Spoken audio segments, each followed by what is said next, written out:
So I think Paris has had this effect of really stimulating a lot of new activity, and it's going to be more than just like meetings and action plans. It's actually going to translate into change on the ground.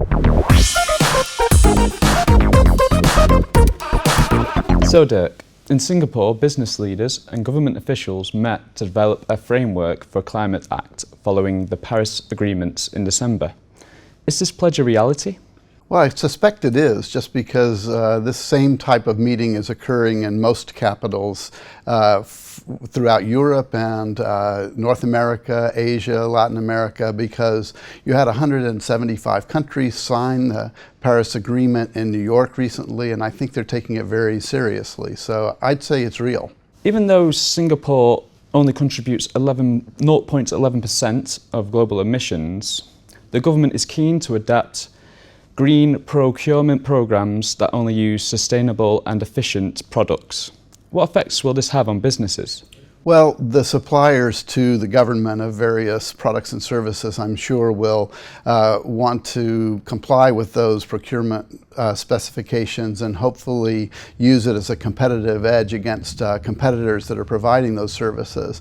We see it happening in the business community already, where companies that procure various products and services are looking to green their supply chain. This is part of their social responsibility. It's part of preparing for a carbon-constrained future, and it's part of showing environmental leadership on the global stage. So I think Singapore is in good company in what they're trying to do. Do you think Singapore can be a leader for climate change in the region? I think they can, but I think they've got a lot of competition. If you think of the broader set of activities occurring in Asia, last year in 2015, Korea launched the first national emissions trading program in Asia. China is working on a national emissions trading program, building on 7 pilot programs that are currently in operation, but they've said that they're going to launch this program next year. China also, importantly, when they signed the Paris Agreement in New York, said they were going to try to ratify it before the G20 meeting in China in September.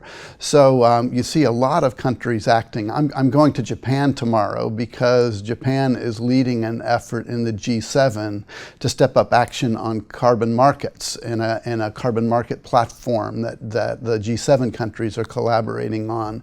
So I think Paris has had this effect of really stimulating a lot of new activity, and it's going to be more than just like meetings and action plans. It's actually going to translate into change on the ground. A huge transformation needs to occur to meet the ambitions of Paris, and I think we're starting to see the wheels turn on that great ambitious action plan. Thank you, Dirk. It's been a pleasure having you in the studio once again. Kais, thanks for having me. That wraps up our interview. But you can get the latest with the Dukascopy TV team by following us on Instagram or by downloading our app. Goodbye.